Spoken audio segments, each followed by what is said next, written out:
Hey guys, welcome back to another episode of the Music Den. I'm your host, Armando Venditti. Hoping you guys are having a great day. Ladies and gentlemen, today I have a documentary review to do for you. Now, this documentary I've known about for quite a few years, and I've watched it a couple of times, most recently a couple of days ago. And in watching this documentary and gaining a new, I guess you could say, perspective and respect for this documentary and this artist, I wanted to bring it to your attention. The artist is Bob Dylan, and the documentary is Rolling Thunder Revue. Now, the full title of this documentary is Rolling Thunder Revue, a Bob Dylan story, directed by Martin Scorsese. This was released by Netflix and in select theaters in June of 2019.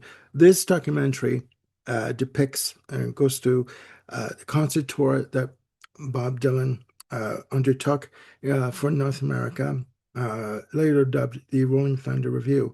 Now, this concert tour started on October 30th, 1975, and ended on May 25th, 1976. There were two legs to this tour, 57 performances in total. Sorry, 30 performances on the first leg, which included North America, USA, and Canada. Four of those performances were in Canada, two at the Maple Leaf Gardens in early December of 75, one in Quebec City, and the final performance was in Montreal. And the second leg of the tour had 27 performances. Now, the second leg of the tour consisted of dates in the southern United States. The reason for this tour was that Dylan wanted to basically go on the road and perform in certain areas, certain cities, where logistically it was more difficult for people to see the favorite artists. And he was repeatedly asked by management and the promoters to book larger venues. But he repeatedly rejected the idea because he wanted to have more of an intimate feeling and experience with the audience. Now, performing with him on this tour, and I should say the tour started out relatively small, but as the tour went on, the number of musicians that performed with him grew and grew. Those musicians included Joan Baez, Roger McGuinn of the Byrds, Joni Mitchell, uh, excuse me, Ronnie Blakely, and Ramblin' Jack Elliott. Also performing with him on this tour as backup band were musicians that performed with him on his studio releases that were released at the time. Those musicians were violinist Scarlett Rivera, bassist Rob Stoner, and drummer Howie Wyeth. Now, also performing on this tour with Bob Dylan was guitarist extraordinaire Mick Ronson. Mick Ronson, as you all know, uh, performed with David Bowie in The Spiders from Mars. And at that point, he had embarked on a solo career through RCA and Main Man Management and was asked to come on the tour. Now, in terms of this time in Dylan's recording career, he was pretty busy and pretty prolific. He had released three albums between 1975 and 1976. Those albums being Blood on the Tracks, which was released on January 30th of 1975, and the album Desire, which was released on January 5th, 1976, and a third album, Hard Rain, which also was released in 1976. Now, in watching this documentary, first of all, it's a long documentary. It's 142 minutes, so 2 hours and 22 minutes in length. And the show overall was just over 3 hours. So yes, it is a long show. So when you sit down to watch this documentary, please grab a drink, gr- grab some food, grab a joint, grab a cigarette, grab a coffee, whatever you need, and just enjoy. And better yet, you can watch this documentary in sections. Now, in terms of the style of the show, the only way I can describe it what is organized chaos. In that, yes, there was a set list, and yes, there was a rhythm as to how things were going to go. But you basically never knew from night to night what was going to happen. The show basically started with poet Allen Ginsberg that joined the tour. He would read some poetry that he had written either specifically for the tour or previous works that he had done. But as the tour went on, and as more acts were added to the bill, his spot grew shorter and shorter. I believe at the end of the tour, he was relegated to 2 minutes on stage to be able to read poetry. And in terms of the start of the start of the show would be, you would hear the band tuning up on stage, getting ready to go, and the band would start, but the curtain would still be down. And as the show started, you would hear Joan Baez and Bob Dylan doing a duet, right? So as the curtain went up, so it was very informal in terms of the style of the show itself. Again, it was structured in that you knew the songs you were going to do, but in what order you didn't know, right? And in terms of just the idea of the show, was almost like a traveling circus, and you I kind of got the feeling that by the middle of the tour, Dylan really had no control as to what was going to happen. Okay, and when you watch the documentary, he basically says, "I'm sitting here trying to tell you or explain to you what this tour was about." And to be honest with you, he says, "I don't remember what the tour was about. I wasn't even born then," as he says to Scorsese doing the interview, half jokingly, of course. But, Scorsese is sitting there trying to get him to speak about how he felt, his mindset for the tour and what his reasons for the tour. And I tend to think that it was just you know, his way of just getting people together and have a sense of community on tour and on stage.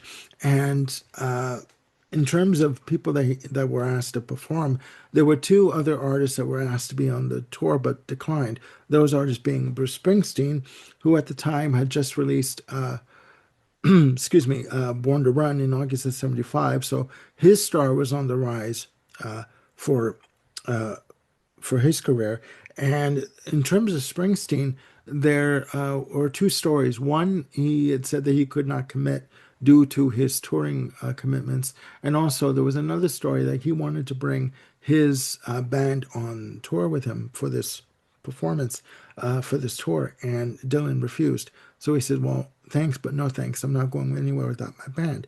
Another artist that he asked to perform on the tour was Patti Smith, and she, for various reasons, did not politely declined. Sorry, the opportunity to perform on the bill. Now, Joni Mitchell joined the tour at some point in when they were in the States. I do believe it was in Cleveland that she said that she decided to join the tour, and at this point in time, their relationship was amicable, and they got along, and there was a respect there. I did say in the previous video that it was around Court and Spark that their relationship deteriorated, but it was later than that. And there is footage of Joni Mitchell on this tour performing in Toronto, of all places, in Gordon Lightfoot's home, in his upstairs bedroom, where you have Joni Mitchell, Roger McGuinn, and Bob Dylan performing a version of Coyote, and you have Gordon Lightfoot in the back, kind of staying out of the way because he didn't want to be filmed. Okay, I do believe that that was one of the reasons why, one of the stipulations that he agreed to have them film in his house, was that he didn't want to be on film. And when you hear that version of Coyote, it's pretty much how it was, how it appeared on Hijira a year later.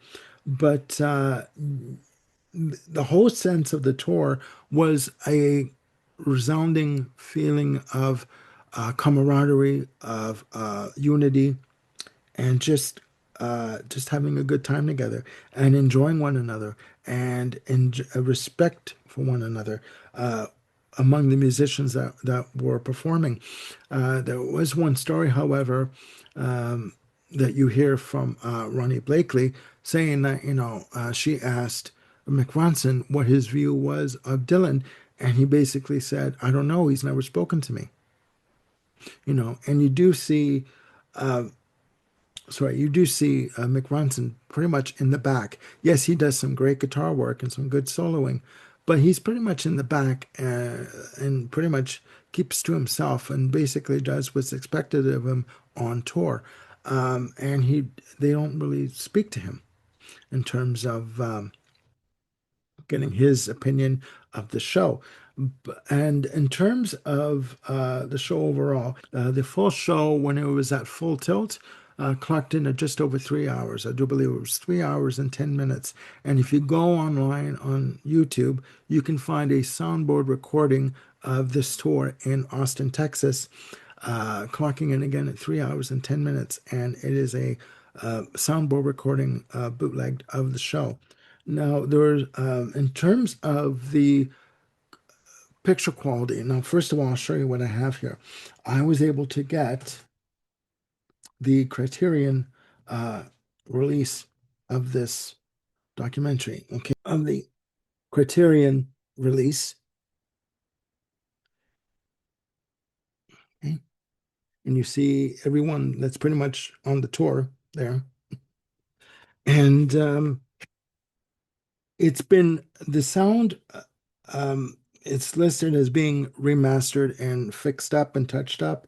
Um, I gotta tell you, um, I didn't hear that. The audio comes in nicely. It's loud and clear and crisp. The the dialogue, the speaking sections, like the interviews, are quite low, and the picture quality is a little grainy in terms of the quality of the film that was shot, in terms of being of restoring it back, restoring it to to proper quality to be able to watch it. Now here is the inner sleeve of the set of the DVD. Okay. Nice shots of Dylan and Allen Ginsberg, etc. And it's housed and set in a plastic tray, the Blu-ray is, and I'll show it to you. There you go. So there you have it of who, is in the documentary here.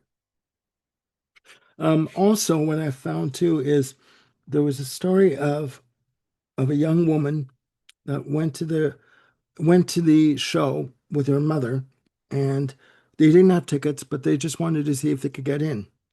Um, and I'll put this here. And she tells the story of not being able to get in, and Dylan showing up and at the gate, and he basically was let in. And you look back at the individual who was there, the young girl with her mother, and you looked at her and went, "Let's go." Without even saying a word, he just nodded, "Let's go." That young girl was Sharon Stone. And she tells a story about how, she basically was allowed in.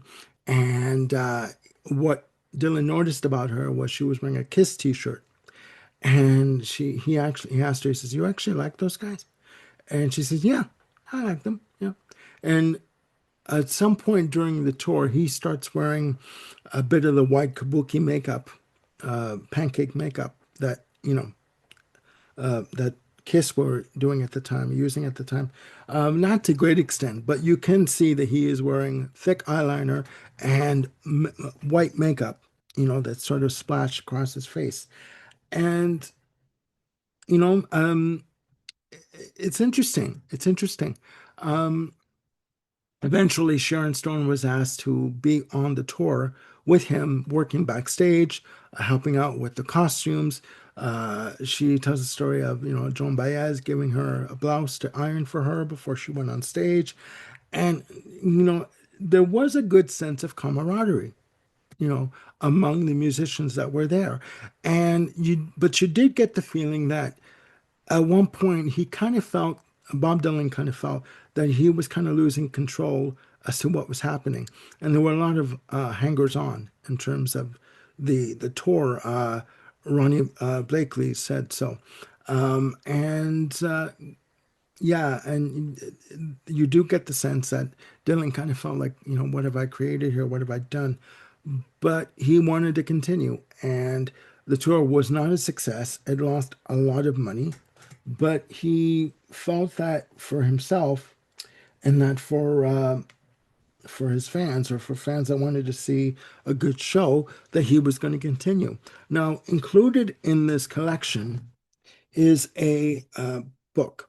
Um, Now, this is not your typical book that comes, a booklet that comes with your DVD or Blu-ray releases. This is a thick book, okay, chronicling the tour and the performances overall. As you can see, it's quite thick, and it comes with photos. And I'm gonna attempt to show this to you.